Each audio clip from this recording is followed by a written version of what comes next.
And welcome to Technology Tap. I'm Professor J. Rod. In this episode, configuring Windows. Let's tap in.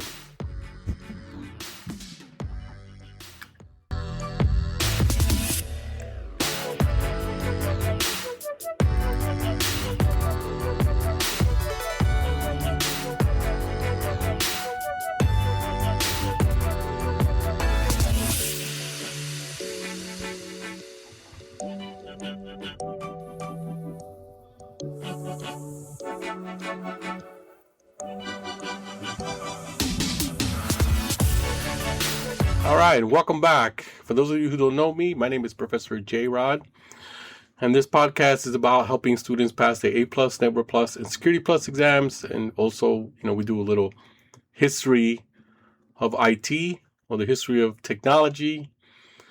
And we're on 3 times a day, and we're on Apple, Spotify, and YouTube. All right, in this episode, we're diving deep into one of the most heavily tested and most underestimated domains on the CompTIA A Core Exam 2 is configuring Windows. This is not just about knowing where the buttons are. This is about understanding how technicians actually interact with Windows in the real world, under pressure, with users watching you, and with systems that never behave exactly the way the textbooks say they should. By the end of this episode, you will understand how CompTIA expects you to navigate the Windows user settings, how to think through system settings and administration tools, how application installation choices affect security, licensing, and performance, and why cloud-based applications are tested differently than local installs. And most importantly, you learn how CompTIA frames scenarios, so you stop memorizing menus and start thinking like a technician. Take a breath and let's begin. When CompTIA talks about Windows user settings, they're really talking about control over what a user can access, how the system behaves, what information Windows is allowed to collect, and how accessible the system is for different users. Windows interfaces, thinking like the user. Windows is built on 3 visible pillars: the desktop, the taskbar, and the start menu. In Windows 10, the start menu is hybrid, tiles plus list. In Windows 11, it's cleaner, centered, and more simplified. CompTIA will not ask you which looks better. They ask, where would a technician go to change this? That mindset matters. Here's a classic CompTIA trick. Windows has 2 configuration interfaces: Windows settings and control panels.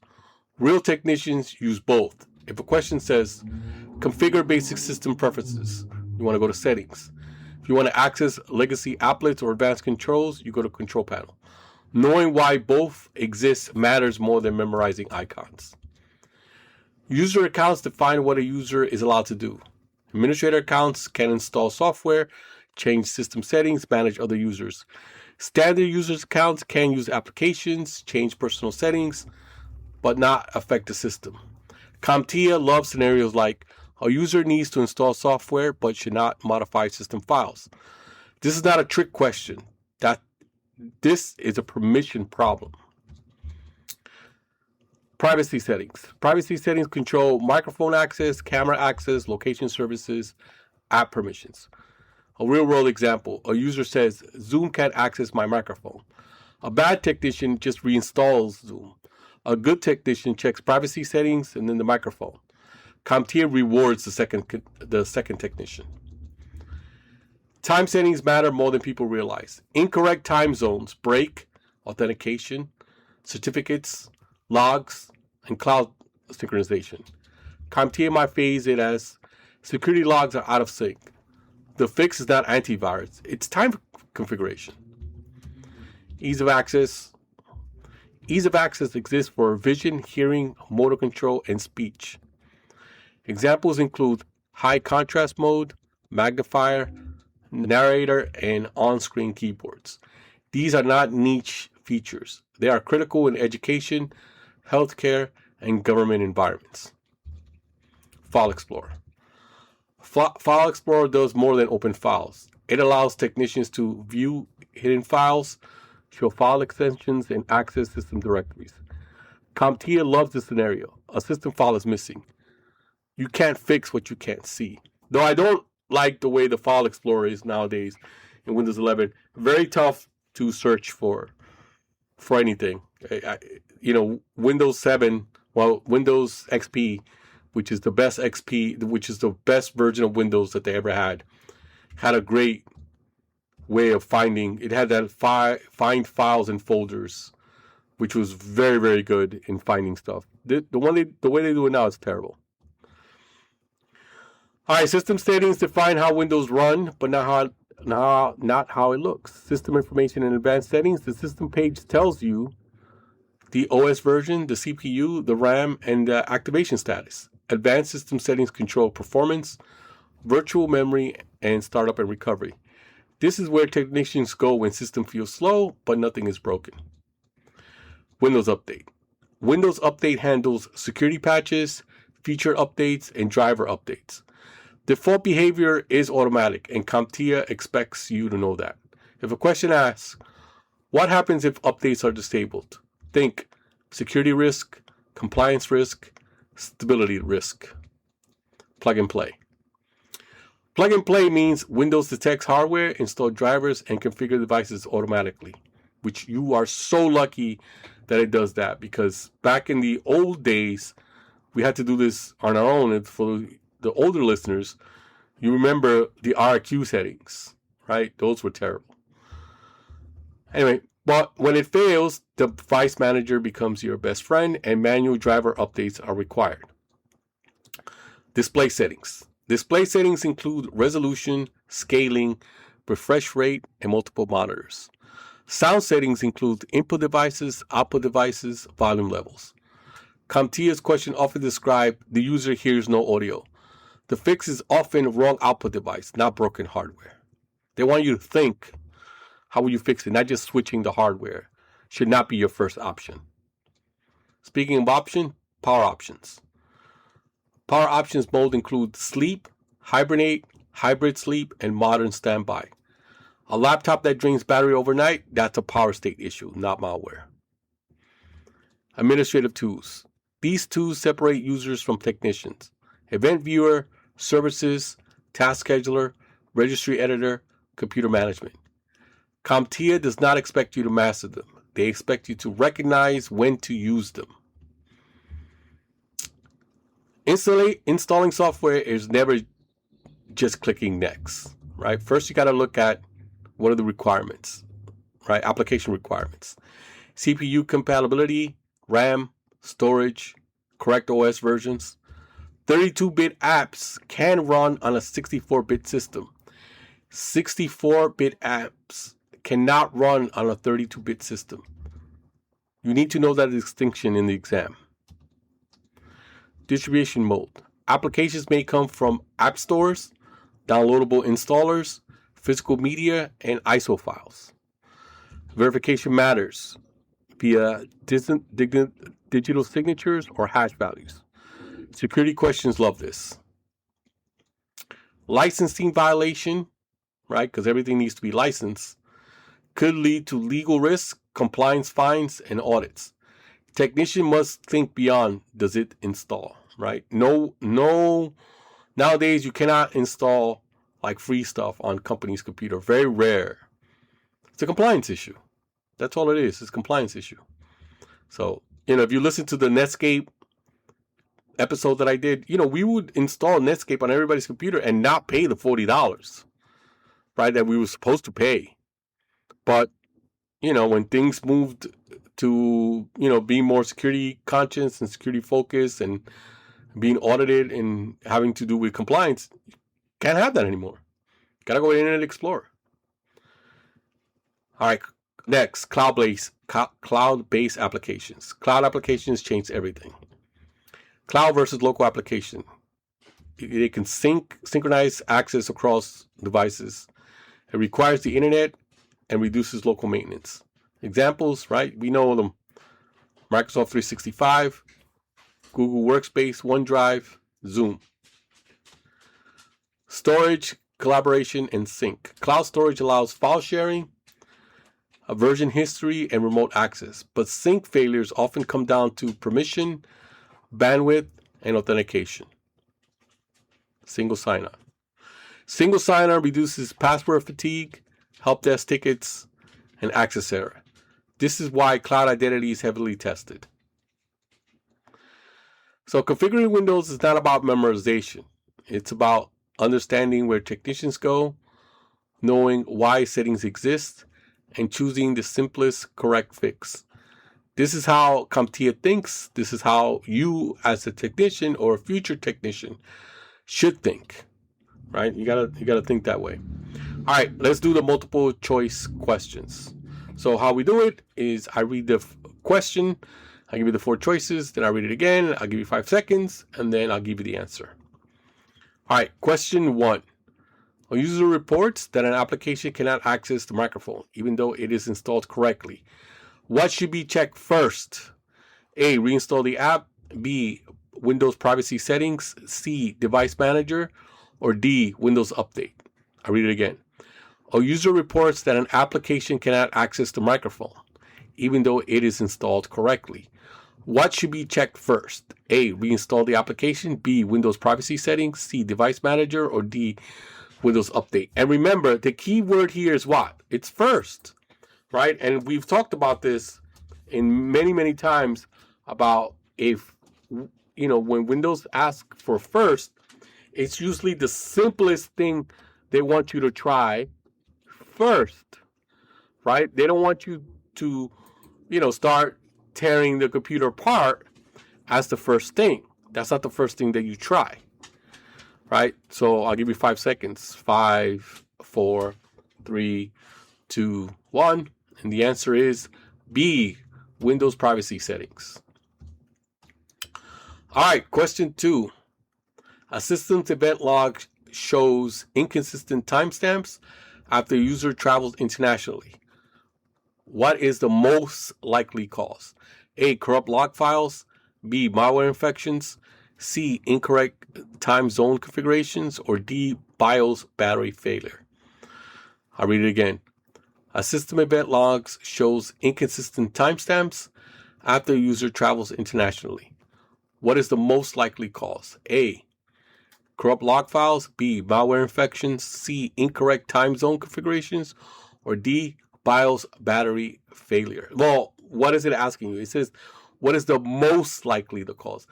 Doesn't necessarily mean that that's 100% the answer or that that's going to be the answer every time.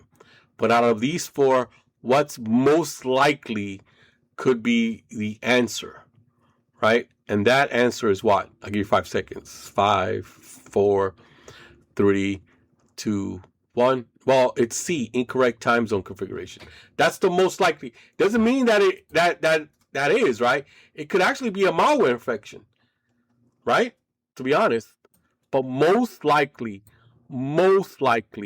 it's going to be, it's an incorrect time zone. And the hint is in the question, right? The hint was the user travels internationally. So that's the big clue right there that it gives you. So again, and I've said it over and over and over, there are clues in the question, either like most, first, before, and, right? Or there's clues in the question themselves, right? Anything that you see, if it has router in the question and one of the choices is IP address, that's probably going to be the answer because routers and IP address go hand in hand, right? That's what they do. They're one, the same thing with switch and MAC address, right? If one of the choices is, if the question is switch and one of the choices is MAC address, it's probably going to be the answer, especially if they say most likely, right? That's going to be the answer. It's going, because they're interrelated. They're like peanut butter and jelly, right? Router and IP address and switch and MAC address are like peanut butter and jelly. They go together. So, there's ways to tackle this exam. there's strategies that you can learn, at least listening through this podcast, on how to beat the exam. But you also still have to know it, right? Because they're going to ask you the simple questions too. What is port number for telnet? And if you don't know it, there's no way. That's it. That's all you're getting, right? What is the port number for telnet, right? If you don't know if it's port 23, then there's no way you're going to be able to guess it. You're going to have to guess it, right? 25%. There's no way that you can eliminate your choices. So you do have to know your stuff, but there's ways to, there's different strategies that you can use to pass this exam. All right. Number 3, a laptop enters sleep mode but continues to drain battery overnight. What settings should be adjusted? A, display brightness. B, power plan and sleep settings. C, device drivers. And D, Windows activation. A laptop enters sleep mode but continues to drain the battery overnight. Which settings should be adjusted? A, display brightness. B, power plan and sleep settings. C, device drivers. Or D, Windows activation. I give you 5 seconds to think about it. 5, 4, 3, 2, 1. Of course, the answer is B, power plan and sleep settings. That's an easy one, right? That's not too bad. And some of them you get these, I call these softballs, right? They kind of toss them to you, right? Like a softball. And you just your job is to knock them out of the park. So, all right, last one. Hopefully you got your 4 for 4 on this. A company migrates to cloud-based emails and file storage. Which feature allows users to access both cloud and local resources with one login? A, local users profiles. B, NTFS permissions. C, identity synchronization. And D, file indexing. I'll read it again. A company migrates to a cloud-based email and file storage. Which features allow users to access both cloud and local resources with one login? A, local user profiles. B, NTFS permissions. C, identity synchronization. Or D, file indexing. I'll give you 5 seconds. 5, 4, 3, 2, 1. And the answer is C, identity synchronization. Again, so here's the thing. And these are for people who kind of want to get into tech. When you get into tech, it's like learning a new language. There's so many words that are out there. I know some people might find this silly, but there's a lot of big words or words that you may never hear of, like synchronization, right? Unless you're a Police fan and you've heard of the song Synchronization, but you may not know what it means. So these are the things that that you need to look up. There's a lot of stuff in technology. I find it like if it's a totally different language that you're learning when you're learning about tech, because that's how it is. You got to learn all these words. You got to learn all these definitions, and these definitions will help you. Learning the definitions of certain things will help you kind of try to guess what the answer is. If you're having a difficulty not knowing what the answer is. But if you don't know what it means, that's the whole thing, right? If you don't know what it means, it's hard to take a proper educated guess. So you have to know what it means. You need to keep a glossary together. And I know in the CompTIA objectives that you can download from CompTIA.org, they have the objectives, but in there they have a glossary with a whole bunch of different terms, I think, and what the definitions are, if I remember correctly. If not, then use it as a homework assignment, right? Start putting in the definitions of all the words that are there, because that's going to help you. That is, that's again another, something that you could use in your armor, so that it will help you pass this exam, right? Because you want to know what these things mean. Right? You want to know what cloud means. You want to know what synchronization means, right? You want to know what user profile means. These are things that you have to know, not only what they are, but the definitions of them. That would help you a long way. People think I'm kidding when I say that. I'm not. I'm dead serious. Knowing these definitions will help you in the long run. Some people just don't. Especially if English is your second language, right? And then you don't know what these. You're gonna be like, well, what's compliance? What does compliance mean, right? Or so like stuff like that. It becomes it becomes daunting. But if you have the ability to sit down and get a glossary or create your own glossary, right? Or use the CompTIA one and just make out a list, right? Or your own list of words that you don't understand and try to get the definitions of it. Authentication, right? That's another one, right? You may not know what authentication means. Yes, it sounds silly when I say, yes, it does sound, oh, well, who doesn't know what authentication means or what synchronization means? There's people out there that they don't know what it means. And it's not, it's not nothing against them. It's just, that's just how it is. So, if you learn these definitions of these computer terms, it would help. It's a lot better when you come and taking the exam, because you may not know the you need to take an educated guess, and they're talking about single sign-on, and then you see synchronization. Like you could put the two and two together, but if you don't know what synchronization means, then you're never gonna get it. You're gonna get it wrong. So again, another piece of advice that I'm giving you, right, is there's plenty of ways, so many different strategies that you can use to pass this exam. Again, but no matter how much strategy I give you, no matter how many hints that I can say, hey, try this, try this, try this, at the end of the day, you have to study for it, right? You have to take some kind of class, some boot camp. Like I took a boot camp, right? So many years ago, and that was what helped me pass this exam.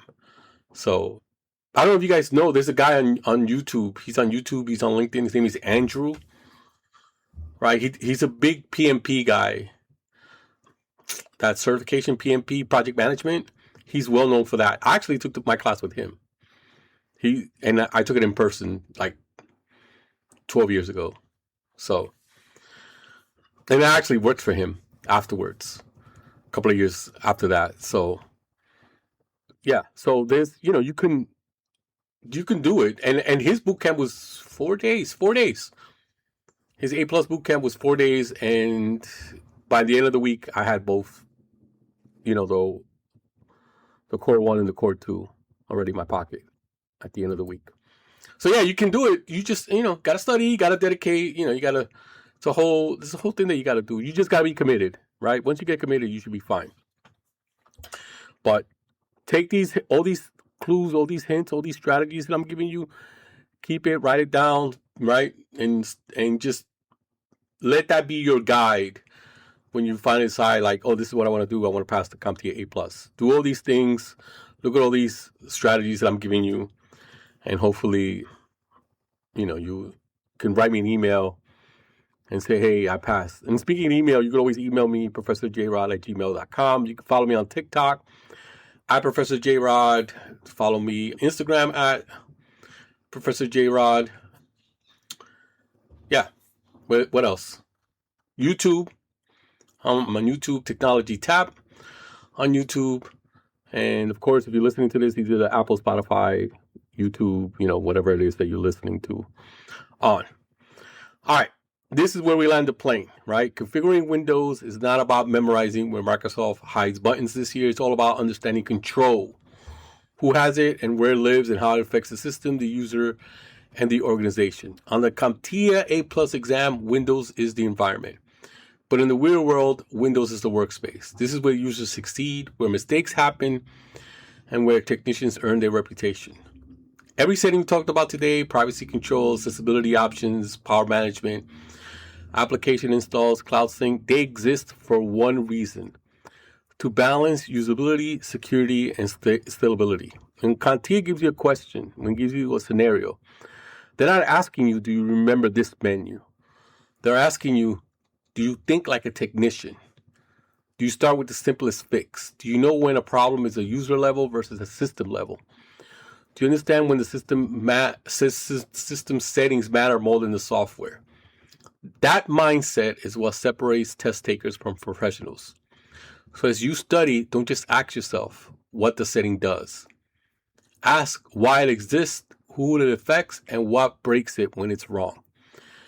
Because passing the A+ exam isn't about perfect answers. It's about making the best decisions with the information that you have. If this episode helped you see Windows a little bit different as a system to manage, not just an OS to use, then you're already on the right path. So keep studying, keep building, keep thinking like a technician, and as always, keep tapping into technology. This is Professor J. Rod, and you've been listening to Technology Tap.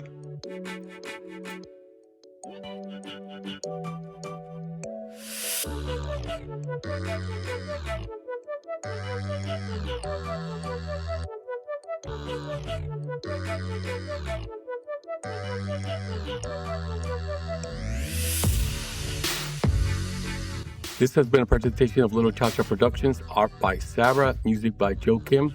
We're now part of the Pod Match Network. You can follow me at TikTok at Professor J Rod, that's JROD, or you can email me at ProfessorJRod, JROD, at gmail.com.